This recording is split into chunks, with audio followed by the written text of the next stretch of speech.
अस्सलाम वालेकुम dear students. आज का हमारा जो टॉपिक है वो है हाइब्रिडाइजेशन।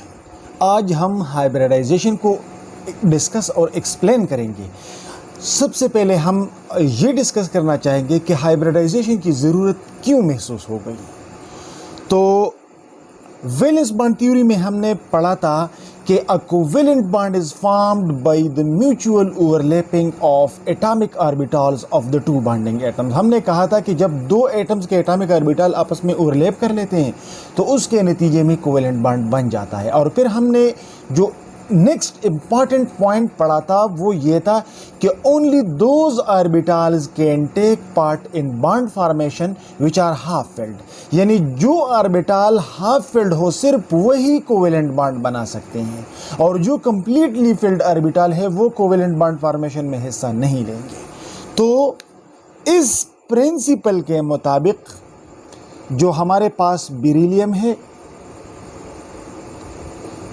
बेरिलियम का एटॉमिक नंबर 4 है, इसका इलेक्ट्रॉनिक कॉन्फ़िगरेशन है 1:2 2:2। बेरिलियम के ग्राउंड स्टेट में बेरिलियम के 1s में 2 इलेक्ट्रॉन है और 2s में 2 इलेक्ट्रॉन है, यानी बेरिलियम में कोई हाफ फिल्ड ऑर्बिटल नहीं है। लिहाजा according to rule beryllium should not make covalent bonds because it does not have half filled orbitals. Similarly, boron का इलेक्ट्रॉनिक कॉन्फ़िगरेशन है 1:2 2:2 2p1. According to the statement of VBT, boron should make one covalent bond, क्योंकि boron में सिर्फ एक half filled orbital है। Similarly, carbon का electronic configuration है 1:2 2:2 2px1 2py1। Carbon में सिर्फ 2 हाफ फिल्ड ऑर्बिटल है, एक 2px है और दूसरा 2py। So according to the concept carbon should form 2 covalent bond, boron should form 1 covalent bond and beryllium should form no covalent bond। लेकिन fact क्या है? फैक्ट ये है कि beryllium forms molecules like BeCl2, यानी beryllium 2 covalent bonds बनाता है। यहां पे हम देख सकते हैं कि beryllium में तो कोई अनपेयर्ड इलेक्ट्रॉन नहीं है, लिहाजा beryllium should not make bond, लेकिन प्रैक्टिकली beryllium 2 covalent bonds बनाता है। सिमिलरली बोरान, यहाँ पे हम कहते हैं कि boron should form 1 covalent bond क्योंकि बोरान में सिर्फ एक अनपेयर्ड इलेक्ट्रॉन है, लेकिन हकीकत में हम देखते हैं कि बोरान के बहुत सारे कंपाउंड्स हैं जिसमें बोरान 3 सिंगल बॉन्ड्स बनाता है। फॉर एग्जांपल BCl3 में बोरान 3 क्लोरीन्स के साथ 3 सिंगल बॉन्ड्स बनाता है। लिहाजा यहाँ अगेन सिचुएशन से हटकर हमें कंपाउंड मिल रहे हैं। According to the concept carbon should form 2 bonds, लेकिन most of the carbon compounds have carbon which forms 4 bonds like CH4। तमाम अल्केन्स में कार्बन जो है वो 4 bonds बनाता है। कार्बन डाइऑक्साइड में कार्बन 4 bonds बनाता है। अल्कीन, अल्काइन, एरोमेटिक्स, जितने भी कार्बन कंपाउंड्स आपको नज़र आएंगे तकरीबन 99.999% जो है उसमें कार्बन जो है वो 4 bonds कोवेलेंट बॉन्ड्स बनाता है। इसका मतलब है कि ये जो हमें नज़र आ रहा है ground state electronic configuration of these elements, bonding के दौरान इसके साथ कुछ अमल हो जाता है जिसके नतीजे में number of unpaired electron create हो जाते हैं और उसकी वजह से इन एटम्स का और इन जैसे दूसरे एटम्स का जो है कोवेलेंट बॉन्डिंग कैपेसिटी बढ़ जाती है। तो इसको एक्सप्लेन करने के लिए हाइब्रिडाइजेशन का जो प्रोसेस है वो वजूद में आया है। अब हम हाइब्रिडाइजेशन को डिफाइन कर लेंगे और उसके बाद हम इसकी एक्सप्लेनेशन विद एग्जांपल करेंगे। तो हाइब्रिडाइजेशन को हम इस तरह डिफाइन करते हैं, is the process by which 2 or more different orbitals of an atom combines या intermix together to produce the same number of new equivalent orbitals is called hybridization. Hybridization वो अमल होता है जिसमें एक एटम के मुख्तलिफ ऑर्बिटल आपस में इंटरमिक्स हो जाते हैं और इस इंटरमिक्सिंग के नतीजे में जो ऑर्बिटल इंटरमिक्स हो गए वो ख़त्म हो जाते हैं और जितने ऑर्बिटल इंटरमिक्स हो गए हैं उतनी ही तादाद में नए ऑर्बिटल बन जाते हैं। लेकिन ये जो नए ऑर्बिटल्स बन गए ये क्या होंगे? ये इक्विवेलेंट होंगे। डिफरेंट ऑर्बिटल मिक्स हो गए और उन तादाद और जितने ऑर्बिटल्स इंटरमिक्स हो गए थे उतनी ही तादाद में नए ऑर्बिटल बन जाते हैं। लेकिन जो इंटरमिक्स हो गए थे वो डिफरेंट ऑर्बिटल्स थे, जो इंटरमिक्स हो गए थे वो डिफरेंट ऑर्बिटल्स थे और जो नए बन गए हैं वो इक्विवेलेंट ऑर्बिटल होंगे। इक्विवेलेंट ऑर्बिटल किसको कहते हैं? वो ऑर्बिटल जो बिल्कुल एक जैसे हो, जिनका साइज, शेप, एनर्जीज वगैरह वगैरह जो है वो एक जैसे होते हैं। तो इस प्रोसेस को हम हाइब्रिडाइजेशन कहते हैं। वो प्रोसेस जिसमें एक एटम के मुख्तलिफ ऑर्बिटल्स इंटरमिक्स हो जाते हैं और सेम नंबर में नए ऑर्बिटल्स बना लेते हैं। लेकिन ये जो नए ऑर्बिटल बन जाते हैं ये इक्विवेलेंट होते हैं, इनका सब कुछ सेम होता है एक्सेप्ट ओरिएंटेशन इन स्पेस। इनका जो नए ऑर्बिटल बन जाते हैं इनका साइज, शेप, एनर्जी सब कुछ सेम होता है, सिर्फ और सिर्फ स्पेस में इनका ओरिएंटेशन डिफरेंट होता है।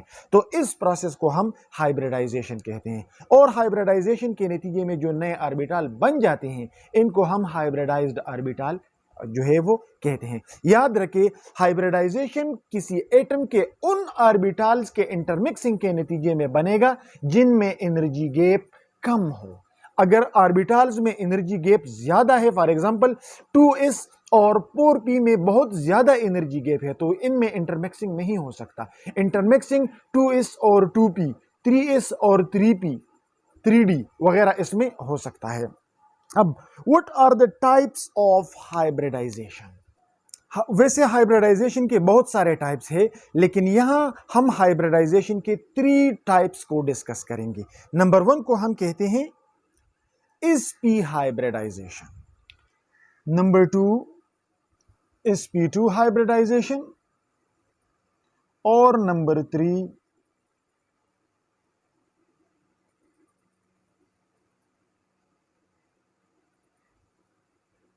हाइब्रिडाइजेशन।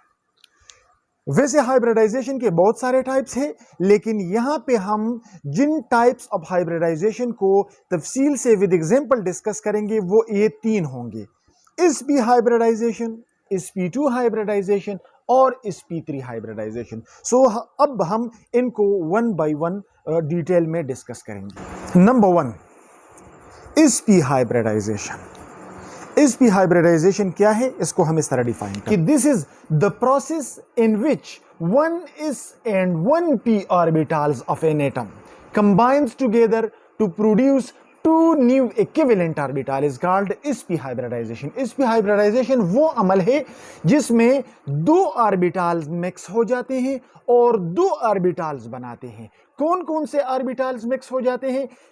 एक एटम के इस ऑर्बिटल और p ऑर्बिटल ये दोनों मिक्स हो जाते हैं। एक इस ऑर्बिटल और एक p ऑर्बिटल दोनों इंटरमिक्स हो जाते हैं, ये दोनों खत्म हो जाते हैं और इन दोनों के इंटरमिक्सिंग के नतीजे में 2 नए ऑर्बिटल बन जाते हैं जो कि इक्विवेलेंट होते हैं। तो वो हाइब्रिडाइजेशन जो एक इस और एक p के इंटरमिक्सिंग के नतीजे में 2 नए हाइब्रिडाइज्ड ऑर्बिटल बनाता है, तो इस प्रोसेस को हम sp हाइब्रिडाइजेशन कहते हैं। फॉर एग्जाम्पल, यहां पे हम फर्स्ट एग्जाम्पल ले लेंगे, वो बेरिलियम वाला। हमें पता है कि बेरिलियम का इलेक्ट्रॉनिक कॉन्फ़िगरेशन है 1:2, 2:2, 2p0। बेरिलियम जो है उसके पास 4 इलेक्ट्रॉन है, तो 1:2 में 2 इलेक्ट्रॉन आ जाते हैं, 2:2 में 2 इलेक्ट्रॉन आ जाते हैं और 2p जो है वो खाली पड़ा है क्योंकि दूसरे शेल में इलेक्ट्रॉन्स मौजूद है, एक सब शेल में दूसरा सब शेल मौजूद है लेकिन वो खाली पड़ा है। तो this is the ground state configuration of beryllium. इसको हम क्या कहते हैं? इसको हम ग्राउंड स्टेट कॉन्फ़िगरेशन कहते हैं। जब बेरिलियम रिएक्शन नहीं करता है, जब बेरिलियम के इलेक्ट्रॉन एक्साइटेड फॉर्म में नहीं होते, तो बेरिलियम के इलेक्ट्रॉन इस अंदाज में पड़े रहते हैं। अब चूंकि रिएक्शन में आउटर मोस्ट शेल हिस्सा लेते हैं, लिहाजा इससे हम सिर्फ ये आउटर मोस्ट शेल का हिस्सा है 2s और 2p, second shell is the outer most shell of beryllium, so हम इसको कंसिडर कर लेते हैं। यही बेरिलियम जो है, इसका जो 2s है ग्राउंड स्टेट में, उसमें क्या है, उसमें 2 इलेक्ट्रॉन्स है, और जो 2p है हमें पता है कि 2p सबशेल जो है उसमें 2px आर्बिटाल है, 2py आर्बिटाल है और 2pz आर्बिटाल है। p सबशेल में 3 आर्बिटाल्स है और तीनों के तीनों बेरिलियम में खाली पड़े हैं। तो ग्राउंड स्टेट में बेरिलियम का जो इलेक्ट्रॉनिक कॉन्फ़िगरेशन है वो ये है आउटर मोस्ट शेल का। अब जब रिएक्शन होता है तो रिएक्शन में एनर्जीज इन्वॉल्व होती है, तो अगर हम बेरिलियम को एनर्जी दे दे, रिएक्शन के दौरान बेरिलियम को जो एनर्जी मिल जाती है, तो उस एनर्जी के नतीजे में one of the electron of the 2s is excited to the next empty 2p orbital. जिस तरह मैंने आपको बताया कि याद रखें हाइब्रिडाइजेशन तब होता है जब कि किसी एटम के डिफरेंट ऑर्बिटल्स में एनर्जी गैप कम होता है, तो ये एक्साइटेशन हो जाता है, 2s से एक इलेक्ट्रॉन एम्प्टी 2p में चला जाता है। अब हमारे पास कॉन्फ़िगरेशन ये हो गया, 2s जो है उसमें एक ऑर्बिटल, 2s जो है उसमें एक इलेक्ट्रॉन रह गया, और यहां पे जो 3 2p ऑर्बिटल्स थे, 2px 2py और 2pz, इसमें यहां पे तीनों खाली थे, एक इलेक्ट्रॉन 2px में आ गया। तो अब हमारे पास यहां पे हमारे पास कोई अनपेयर्ड, कोई हाफ फिल्ड ऑर्बिटल नहीं था, लेकिन एक्साइटेशन के बाद हमारे पास 2 हाफ फिल्ड ऑर्बिटल है। अब अगर हम ये मान ले कि अब 2 हाफ फिल्ड ऑर्बिटल है, लिहाजा बेरिलियम एज सच बॉन्डिंग करेगा और 2 कोवेलेंट बॉन्ड बनाएगा, तो अगर ऐसा होगा तो 2s के नतीजे में जो बॉन्ड बनेगा वो शॉर्ट होना चाहिए, क्योंकि s orbital is shorter than p orbital, और 2s जो बॉन्ड बनाएगा वो बॉन्ड स्ट्रॉन्गर होना चाहिए, क्योंकि shorter bond is a stronger bond, और 2px जो बॉन्ड बनाएगा p ऑर्बिटल इस ऑर्बिटल से लंबा होता है, बड़ा होता है, लिहाजा 2p ऑर्बिटल जो बॉन्ड बनाएगा वो बॉन्ड बड़ा होना चाहिए और कमजोर होना चाहिए। लेकिन जब हम प्रैक्टिकली बेरिलियम क्लोराइड के एग्जांपल को लेते हैं, तो बेरिलियम जो 2 बॉन्ड्स बनाते हैं, दोनों का लेंथ और स्ट्रेंथ एक जैसा है, तो इसका मतलब है कि एज सच इस फॉर्म में बॉन्डिंग नहीं होता, बल्कि इसके साथ एक और प्रोसेस हो जाता है जिसको हम sp हाइब्रिडाइजेशन कहते हैं, और उसके बाद जो है हमारे पास इक्विवेलेंट ऑर्बिटल बन जाते हैं। ये जो डिफरेंट ऑर्बिटल्स है जिनमें एक एक इलेक्ट्रॉन है, एक ऑर्बिटल 2s है और दूसरा 2px है, इन दोनों हाफ फिल्ड ऑर्बिटल्स जो है इनमें इंटरमिक्सिंग हो जाती है, और जब ये इंटरमिक्स हो जाते हैं तो इसकी एनर्जी बढ़ जाती है, p एनर्जी घट जाती है, इसका साइज थोड़ा डम्बल हो जाता है और p का साइज थोड़ा स्फीरिकल हो जाता है। यानी इन दो डिफरेंट ऑर्बिटल्स की जो प्रॉपर्टीज होती है वो एवरेज हो जाती है, और यहां पे हमारे पास 2 नए ऑर्बिटल बन जाते हैं, और इनमें एक एक इलेक्ट्रॉन होता है। अब ये जो 2 नए ऑर्बिटल बन गए, यहां पे ये स्पेस है, ये एनर्जी गैप बता रहा है, यहां पे एनर्जी गैप इन दोनों के बीच खत्म हो गया, क्योंकि ये दोनों इंटरमिक्स हो गए और नए ऑर्बिटल इसके नतीजे में बन गए। ये जो नए ऑर्बिटल है इसको हम sp हाइब्रिडाइज्ड ऑर्बिटल कहते हैं, और इन 2 ऑर्बिटल्स ने हाइब्रिडाइजेशन में हिस्सा नहीं लिया, ये जो खाली ऑर्बिटल है तो ये यहां पे वही के वही पुरानी सिचुएशन में पड़े हैं। अब ये जो 2 ऑर्बिटल्स बेरिलियम के ऊपर बन गए, ये ऑर्बिटल अब साइज में सेम है, ये ऑर्बिटल अब शेप में सेम है, एनर्जीज में। अगर इसको हम ऑर्बिटल डायग्राम में शो कर ले तो ऑर्बिटल डायग्राम में ये इस तरह होगा, 2s ऑर्बिटल स्फीरिकल है,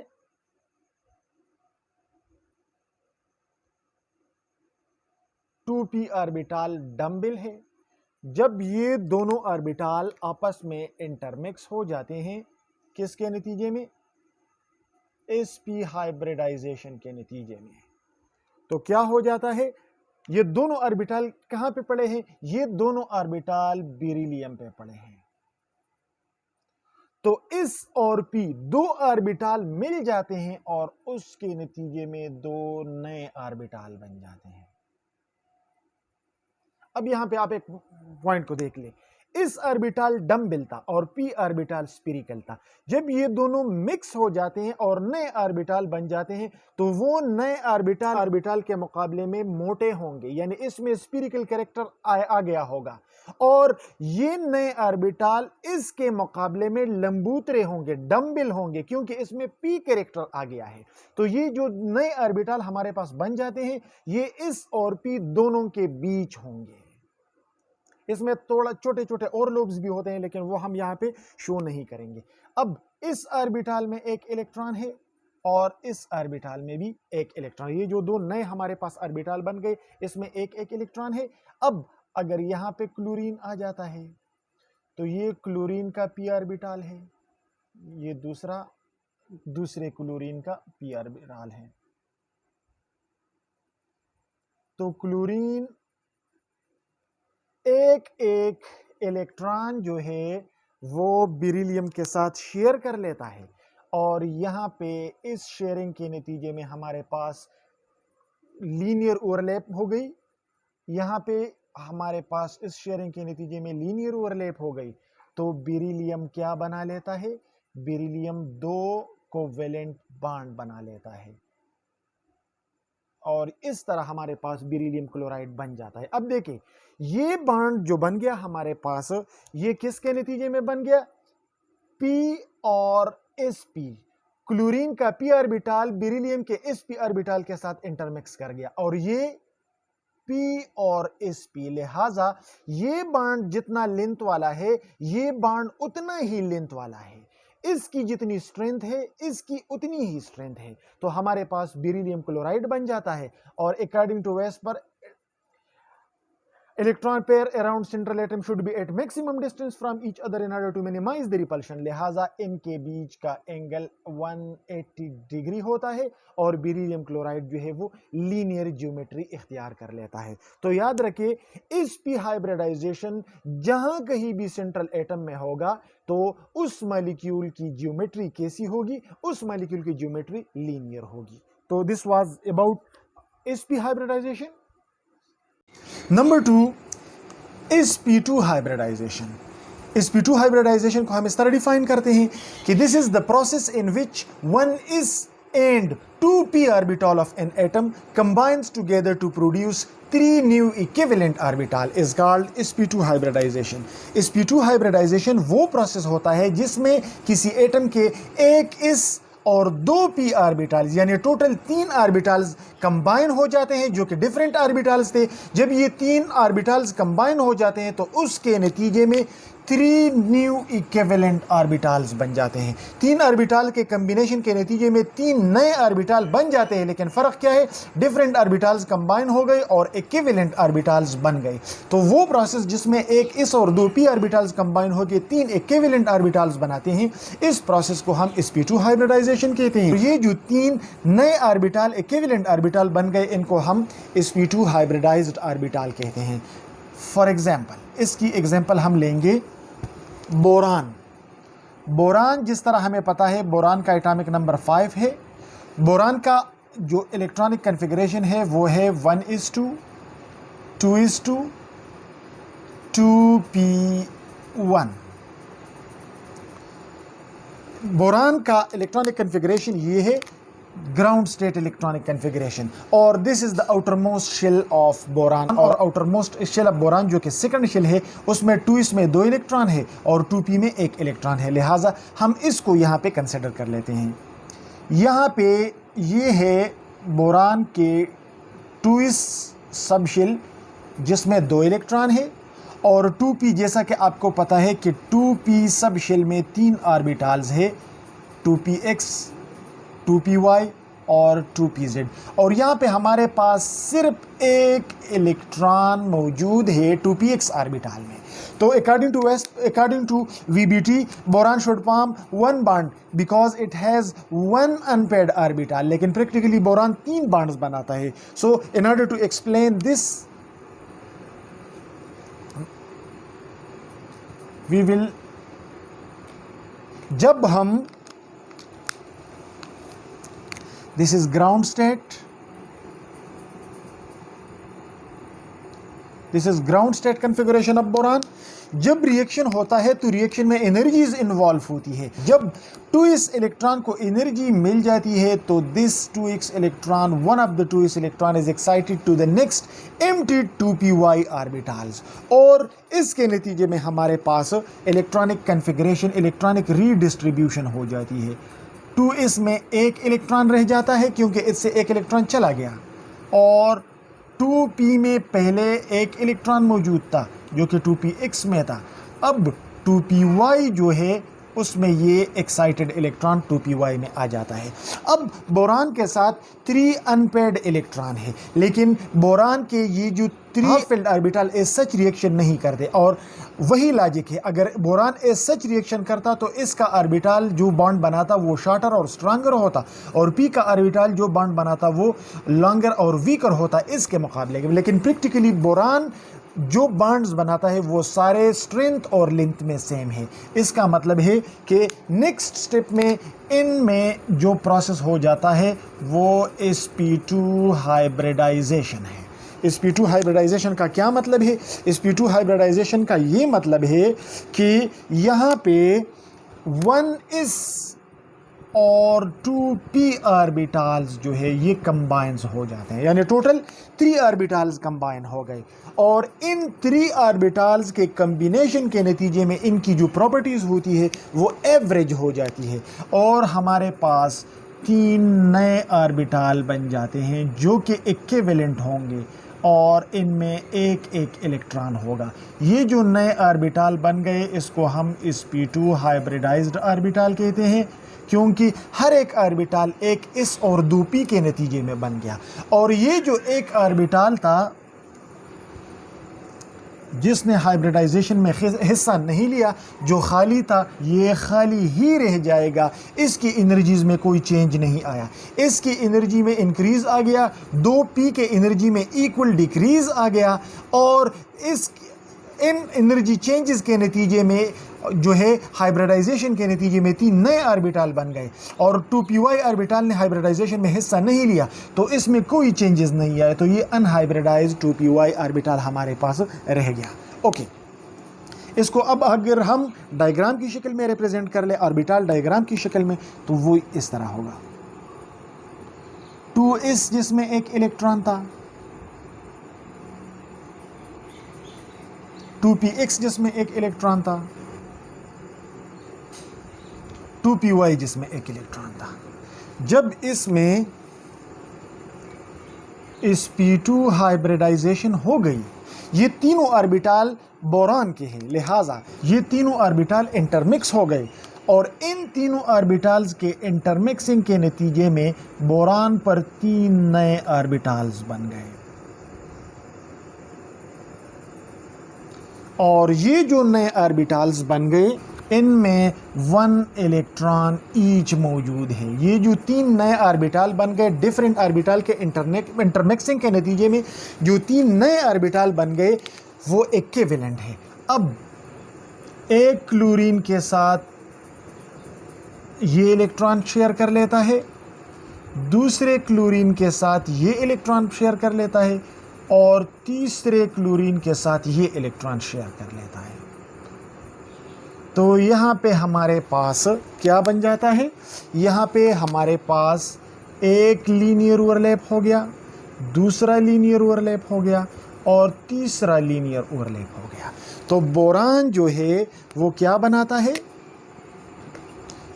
बोरान यहाँ पे बोरान ट्राइक्लोराइड बना लेता है, और बोरान ट्राइक्लोराइड जो है Cl Cl और Cl, यहाँ पे आप देख सकते हैं हर एक बॉन्ड जो है वो sp2 और p ऑर्बिटल के ओवरलैप के नतीजे में बन गया। ये भी sp2 और p ऑर्बिटल ओवरलैप के नतीजे में बन गया। ये भी sp2 और p ऑर्बिटल ओवरलैप के नतीजे में बन गया। लिहाजा हर एक बॉन्ड जो है वो सिमिलर ऑर्बिटल के ओवरलैप से बना है। लिहाजा हर एक बॉन्ड का लेंथ और हर एक बॉन्ड का स्ट्रेंथ एक जैसा होगा।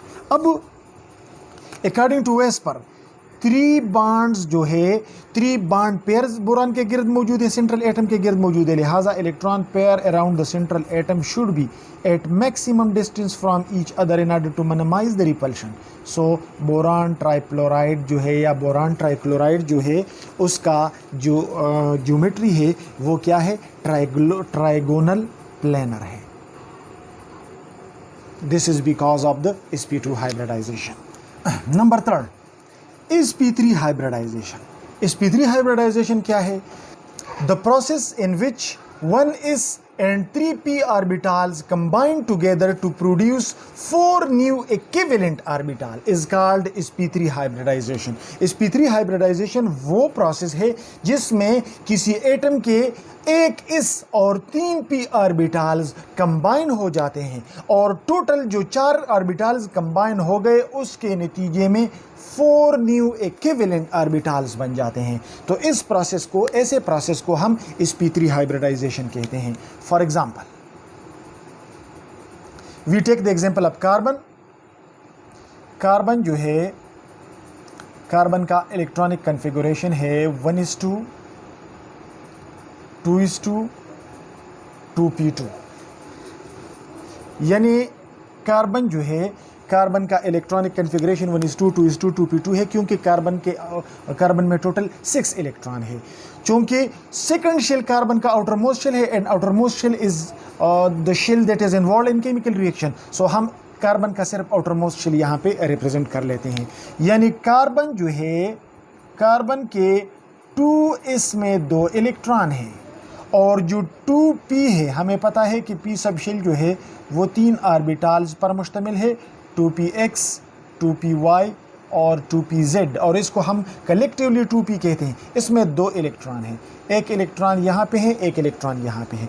तो कार्बन में ग्राउंड स्टेट में 2 हाफ फिल्ड ऑर्बिटल है। लिहाजा according to VBT carbon should form 2 bonds, लेकिन हम अक्सर कंपाउंड्स ऑफ कार्बन में देखते हैं कि कार्बन फॉर्म्स 4 बॉन्ड्स। इसका मतलब है कि कार्बन में भी कुछ होता है। क्या होता है? पहले हाई एक्साइटेशन, ग्राउंड स्टेट से एक्साइटेड स्टेट में आ जाना है, तो उसके लिए एक electron from the 2s is excited to the empty 2p orbital, और उसके बाद जो हमारे पास सिचुएशन बन जाता है वो ये है कि 2s में एक इलेक्ट्रॉन रह जाता है और 2p में हर ऑर्बिटल में एक इलेक्ट्रॉन आ जाता है। अब हमारे पास क्या हो गया? अब हमारे पास 4 हाफ फिल्ड ऑर्बिटल हो गए। अब कार्बन 4 बॉन्ड्स बना सकता है, लेकिन अगर सच कार्बन 4 बॉन्ड बनाएगा तो इसके नतीजे में जो बॉन्ड बनेगा वो शॉर्टर एंड स्ट्रांगर होगा, और p के नतीजे में जो बॉन्ड्स बनेंगे वो लॉन्गर एंड वीकर होंगे। लेकिन हम कार्बन में देखते हैं, फॉर एग्जांपल CH4 में all bonds are of same length and same strength. इसका मतलब है कि अब नेक्स्ट इसमें एक और प्रोसेस हो जाता है जिसको हम sp3 हाइब्रिडाइजेशन कहते हैं। और sp3 हाइब्रिडाइजेशन के नतीजे में क्या हो जाता है? sp3 हाइब्रिडाइजेशन के नतीजे में all these orbitals 1s and 3p orbital combines हो जाते हैं और इनकी कम्बिनेशन के नतीजे में 4 नए ऑर्बिटल बन जाते हैं, 1 2 3 4, और इन 4 ऑर्बिटल्स में 1 इलेक्ट्रॉन ईच मौजूद है। अब ये चारों ऑर्बिटल s और p के कम्बिनेशन के नतीजे में बन गए, यानी हर ऑर्बिटल जो है वो एक s और 3p से बना है। लिहाजा हमारे पास टोटल 4 ऑर्बिटल बन गए जिसको हम sp3 हाइब्रिडाइज्ड ऑर्बिटल कहते हैं। इनको अगर हम ऑर्बिटल डायग्राम में रिप्रेजेंट कर ले तो वो कुछ इस तरह होगा। इस ऑर्बिटल स्फीरिकल है, px ऑर्बिटल डम्बल है, py ऑर्बिटल और pz ऑर्बिटल।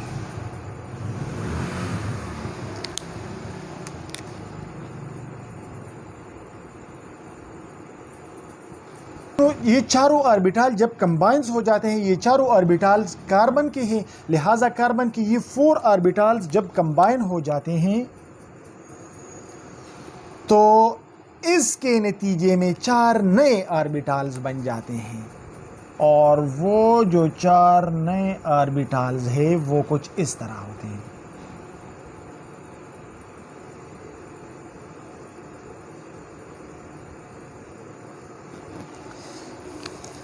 और each of these orbitals has 1 electron each।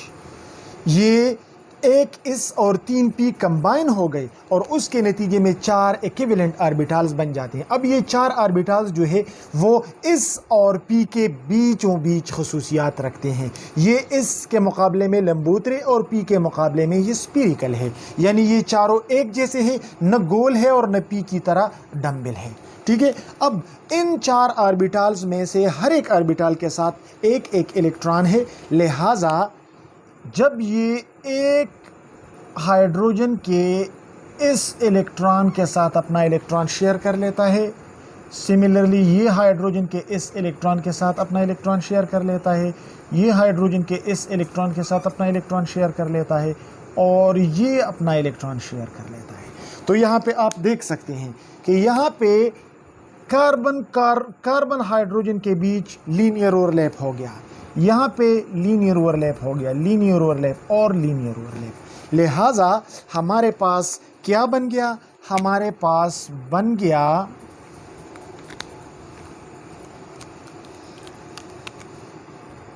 Carbon, यहाँ पे एक बॉन्ड बन गया कार्बन हाइड्रोजन का, यहाँ पे कार्बन हाइड्रोजन का एक बॉन्ड बन गया, यहाँ पे कार्बन हाइड्रोजन का एक बॉन्ड बन गया और यहाँ पे कार्बन हाइड्रोजन का एक बॉन्ड बन गया। ये जो चारों बॉन्ड बन गए, ये बॉन्ड बन गया इस p3 और हाइब्रिडाइज्ड ऑर्बिटल इस ऑर्बिटल से ओवरलैप कर गया, ये बॉन्ड बन गया इस p3 ओवरलैप कर गया इससे, इस p3 ओवरलैप कर गया इससे और ये इस p3 ओवरलैप कर गया इससे। इसका मतलब है कि ये चारों बॉन्ड्स जो हमारे पास बन गए वो इस p3 इस ओवरलैप के नतीजे में बन गए। लिहाजा हर एक बॉन्ड का लेंथ और हर एक बॉन्ड का स्ट्रेंथ सेम है और according to VSEPR electron pair should be at maximum distance from each other in order to minimise the repulsion. So इनके बीच 109.4 या 109.5, यहाँ पे भी एंगल है, यहाँ पे भी एंगल है, यहाँ पे भी एंगल है, यहाँ पे भी और यहाँ पे भी। लिहाजा ये टेट्राहेड्रल शेप बनाता है। ये जो छोटा हमें नज़र आ रहा है ये बॉन्ड, ये दरअसल बोर्ड से उस तरफ निकला हुआ है, ये इस तरह है। ये जो इस p3 शेप है, टेट्राहेड्रल शेप है, ये इस तरह है। तो मेरी ये उंगली आपको छोटी नज़र आ रही है क्योंकि ये आपसे अवे है, लिहाजा इस शेप को हम कहते हैं टेट्राहेड्रल शेप या टेट्राहेड्रॉन।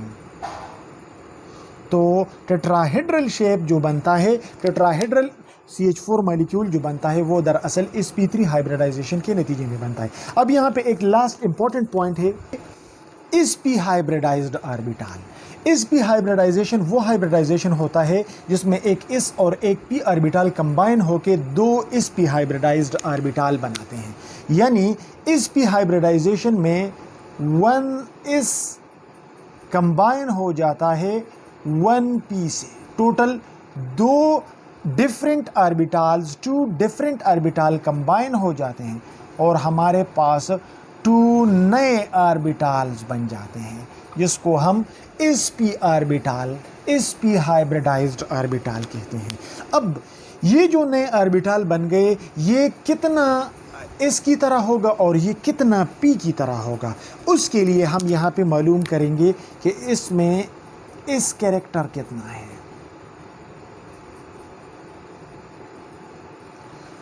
अब देखिए, हर एक इस p हाइब्रिडाइज्ड ऑर्बिटल 2 हिस्सों से बना है। एक हिस्सा इससे आता है और एक हिस्सा p से आता है। हर एक इस p हाइब्रिडाइज्ड ऑर्बिटल 2 हिस्सों से बना है और इन 2 हिस्सों में एक हिस्सा कहाँ से आता है? इससे आता है। यानी हर ऑर्बिटल दो हिस्सों से बना है और इसमें वो हिस्सा जो इससे आया है वो एक हिस्सा है, यानी half of the sp hybridised orbital जो है वो इससे बना है। हाफ का मतलब होता है 50%, यानी sp हाइब्रिडाइज्ड ऑर्बिटल 50% इससे बना है, यानी इसमें 50% कैरेक्टरिस्टिक्स इसकी तरह होगी। और p कैरेक्टर क्या है? सिमिलरली sp हाइब्रिडाइज्ड ऑर्बिटल जो है वो दो हिस्सों से बना होता है, जिसमें एक हिस्सा कहाँ से आता है? p से आता है, यानी हाफ ये p से भी बना होता है। टोटल ऑर्बिटल जो है वो दो हिस्सों से बना है, जिसमें आधा हिस्सा इसका होता है, आधा हिस्सा जो है वो p का होता है। यानी ये जो sp हाइब्रिडाइज्ड ऑर्बिटल बन जाते हैं ये बिल्कुल इस और p के बीच कैरेक्टरिस्टिक रखने वाले ऑर्बिटल होते हैं। For example let's say this is a general atom y, इसके ऊपर sp हाइब्रिडाइज्ड ऑर्बिटल है, तो इस ऑर्बिटल गोल है और p ऑर्बिटल जो है वो डम्बल है। एक इस और एक p जब कंबाइन हो जाते हैं तो दो नए जो ऑर्बिटल्स बन जाते हैं, जिसको हम sp हाइब्रिडाइज्ड ऑर्बिटल कहते हैं। ये दो इस और p के कैरेक्टरिस्टिक 50-50% इसमें होंगे, यानी ये 50% गोलाई की तरफ माइल होगा और ये 50% जो है वो डम्बल शेप रखता होगा, यानी ये गोलाई और ये स्पिरिकल और डम्बल शेप का इक्वल मिक्सचर होगा। इसकी एनर्जीज इस और p के बिल्कुल बीच में होंगी, इसका साइज इस और p के बीच का बिल्कुल सेम होगा। यानी चूंकि इसमें इस कैरेक्टर ज़्यादा है, लिहाजा ये ऑर्बिटल जो है वो न्यूक्लियस के करीब होगा और इसके नतीजे में जो बॉन्ड बनेगा तो न्यूक्लियस का उसके ऊपर स्ट्रॉन्गर इन्फ्लुएंस होगा, लिहाजा ये एक मजबूत बॉन्ड होगा। इसी तरह अगर हम sp2 हाइब्रिडाइजेशन को कंसिडर कर ले, तो जिस तरह हमें पता है कि sp2 hybridization is that hybridization in which one इस and 2p orbital combines together to produce 3 sp2 hybridized orbital। जो sp2 hybridized orbital बन जाते हैं वो 3 ऑर्बिटल बन जाते हैं। अब इनमें इस कैरेक्टर कितना है? यहां पे देखिए, हर एक sp2 हाइब्रिडाइज्ड ऑर्बिटल 3 हिस्सों से बना है, एक हिस्सा इससे आया है और 2 हिस्से p से आए हैं, लिहाजा 3 हिस्सों में से एक हिस्सा जो है वो इससे आया है। इसका मतलब है कि 1/3 of the newly formed orbital behaves like s। 1/3 का मतलब होता है 33.3% इसमें इस कैरेक्टर है। जो नया ऑर्बिटल sp2 हाइब्रिडाइज्ड ऑर्बिटल है ये 33.3% इसकी तरह होगा। सिमिलरली इसमें जो p कैरेक्टर है वो हम कैलकुलेट करेंगे इस तरह। हर एक ऑर्बिटल 3 हिस्सों से बना है sp2। हर sp2 हाइब्रिडाइज्ड ऑर्बिटल 3 हिस्सों से बना है और 3 हिस्सों में से 2 हिस्से कहाँ से आए हैं? p से आए हैं।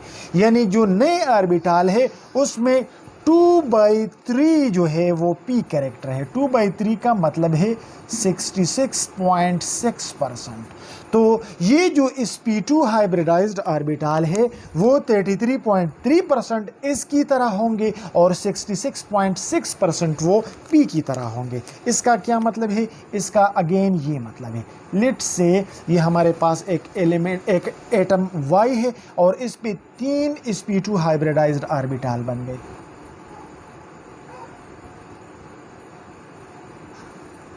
ये जो नए ऑर्बिटल आपको नज़र आएंगे ये लंबाई में इससे ज़्यादा होंगे, ये they will be more dumbbell as compare to sp, because इनमें इस कैरेक्टर जो है वो कम हो गया, 50% से 33% पे चला गया, और इसमें p कैरेक्टर जो है वो बढ़ गया, 50% से 66.6% हो गया।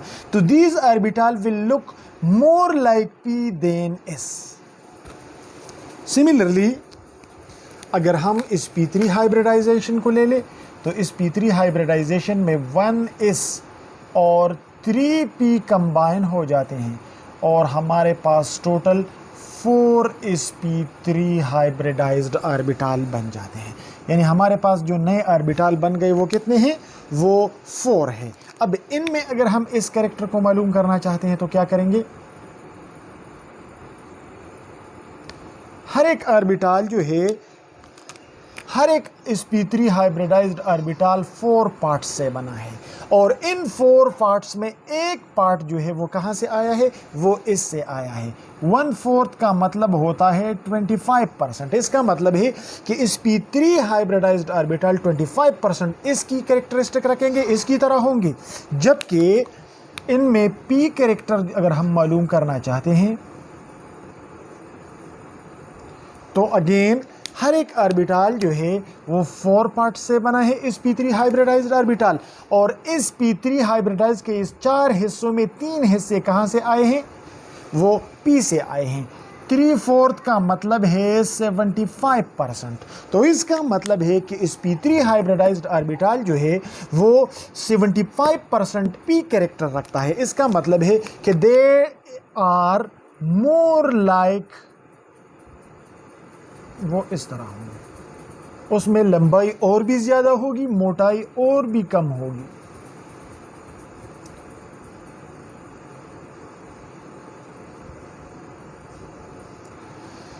तो यहाँ पे इस p3 हाइब्रिडाइज्ड ऑर्बिटल में इस कैरेक्टर मज़ीद कम हो गया, 25% हो गया, और p कैरेक्टर मज़ीद इंक्रीज़ हो गया, 75% हो गया। लिहाजा जब इस कैरेक्टर बढ़ता है तो ऑर्बिटल की लंबाई जो है वो घटती जाएगी, वो कम होती जाएगी, और ऑर्बिटल की मोटाई जो है वो बढ़ती जाएगी। ऑर्बिटल न्यूक्लियस के करीब आता जाएगा और न्यूक्लियस का उसके ऊपर इन्फ्लुएंस बढ़ता जाएगा। तो यहाँ पे इस कैरेक्टर मैक्सिमम है, तो ये ऑर्बिटल मोटा है मैक्सिमम, और ये ऑर्बिटल न्यूक्लियस के मिनिमम डिस्टेंस पे है। तो अगर यहाँ पे शेयरिंग होगा तो न्यूक्लियस का, इस न्यूक्लियस का इसके ऊपर स्ट्रॉन्गर इन्फ्लुएंस होगा, तो ये एक मजबूत बॉन्ड बनाएगा। याद रखे, shorter bond is stronger bond. यहाँ पे इस कैरेक्टर थोड़ा कम हो गया और पी कैरेक्टर बढ़ गया, ऑर्बिटल थोड़ा इलांगेटेड हो गया, डम्बलनेस इंक्रीज हो गई, distance between nucleus and orbital increase हो गया। अब यहाँ पे अगर शेयरिंग होगा तो रिलेटिवली वीकर बॉन्ड बनेगा, क्योंकि न्यूक्लियस से shared pair of electron greater distance पे होंगे, लिहाजा बॉन्ड लेंथ ज़्यादा होगा और बॉन्ड स्ट्रेंथ इसके मुकाबले में कम होगा। इसी तरह इस p3 में इस कैरेक्टर मज़ीद कम हो गया है और p कैरेक्टर मज़ीद बढ़ गया है, ऑर्बिटल मज़ीद जो है वो इलांगेटेड हो गया है, ऑर्बिटल मज़ीद डम्बल बन गया है, distance between nucleus and orbital जो जहाँ पे इलेक्ट्रॉन शेयरिंग होगा मज़ीद डिस्टेंस इंक्रीज हो गया है। तो अगर यहाँ पे बॉन्ड बनेगा तो this bond will be very longer as compare to this and this are bond will be weaker. So इस स्ट्रेंथ के लिहाज से इस p जो बॉन्ड बनाएगा वो स्ट्रॉन्गर होगा इस p2 से, और इस p2 वाला स्ट्रॉन्गर होगा इस p3 से। और लेंथ, बॉन्ड लेंथ के हिसाब से जो इस p जो बॉन्ड बनाएगा सिमिलर एटम के साथ, इस p जो बॉन्ड बनाएगा वो शॉर्टर होगा इस p2 से, और इस p2 वाला शॉर्टर होगा इस p3 से। So this was all about today's topic. If you have any question, you can ask your question in comments. Thank you for watching this video.